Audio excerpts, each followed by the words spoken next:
students, it has been observed that when it comes to the discussion of Plato and Aristotle as critics, there is much fear and dislike.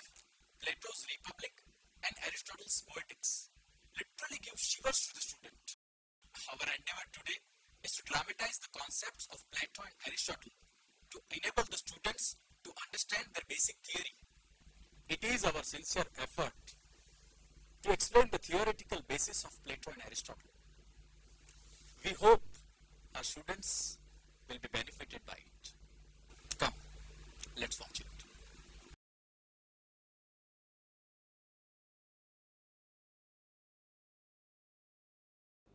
My lord, I wish to begin by saying that ideas or heavenly archetypes, meaning to say the original models created by God, alone are true and real. All the rest of the earthly things are merely copies of them. Now, the world is the prototype or representation of heavenly archetype. Therefore, it should be the efforts of all human beings to know and discover this truth only. My lord, I do agree with Plato, who said that the world was a prototype of the original heavenly model.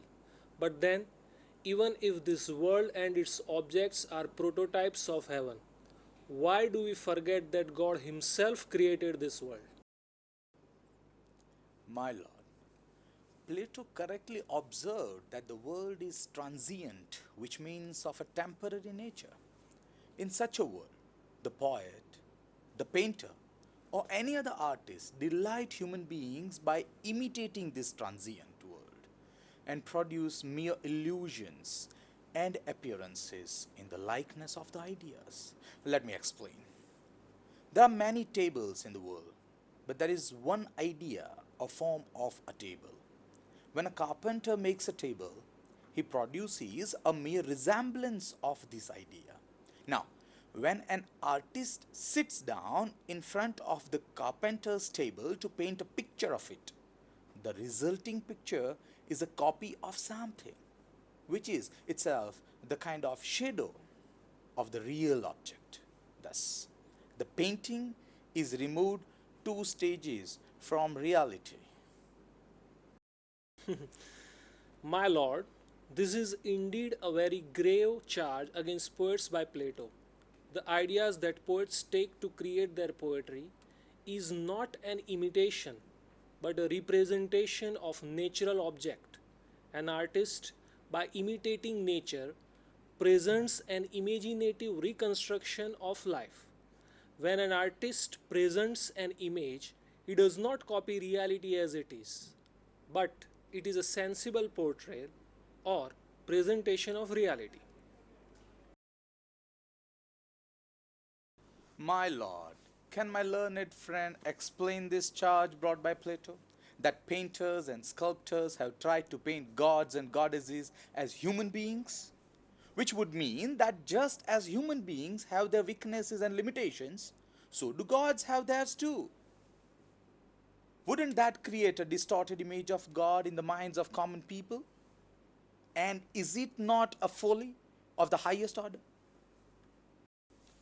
Of course, my lord, with Aristotle's help, I will surely answer these charges as well. The artist, who may or may not know what he is doing, is concerned with the greatness of God and the never ending source of generosity we find in him. So, he paints or sculpts God in a form and manner which distinguishes God both from philosophers and from ordinary men. An artist's job is to help even an ordinary man to visualize God through the medium of his art. My lord, how could Aristotle forget that poetry caters to the inferior part of the human nature? The poet who imitates and who aims at being popular is not made by nature, nor is his art intended to please or to affect the rational principle in the soul. But the poet gives importance to the patience and unwelcome excitement, which is largely imitated by the common people. Wouldn't you agree with me? My lord, Fine art goes beyond the bare reality given by nature and expresses such a pure form of reality that it is totally free from any manipulation of the real facts. My lord, who can deny that poetry appeals to emotion rather than reason?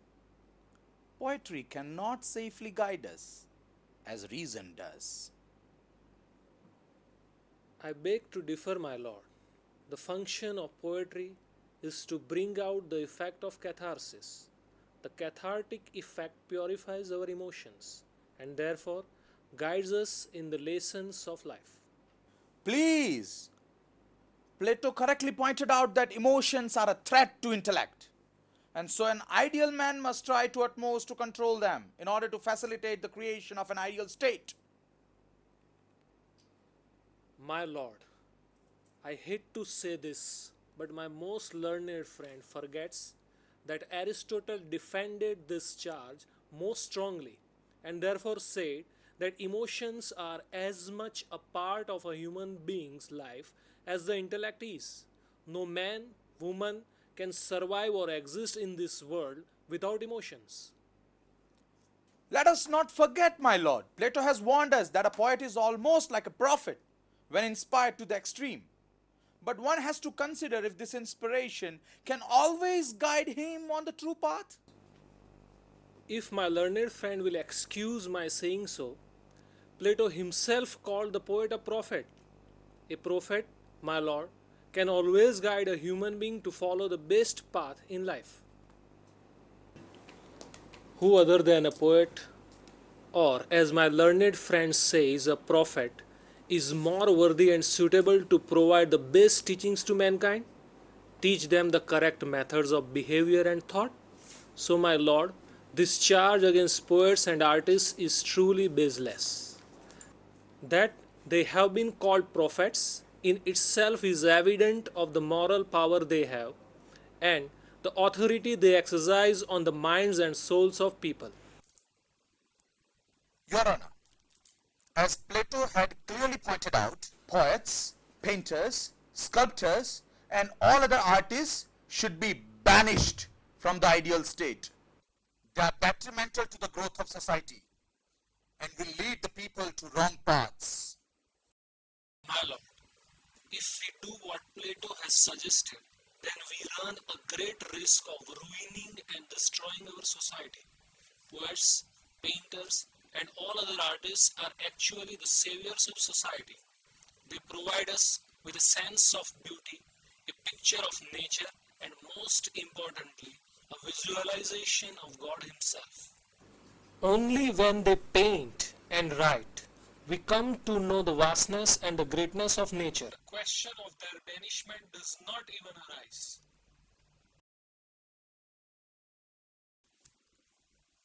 Gentlemen, I have listened to both your arguments.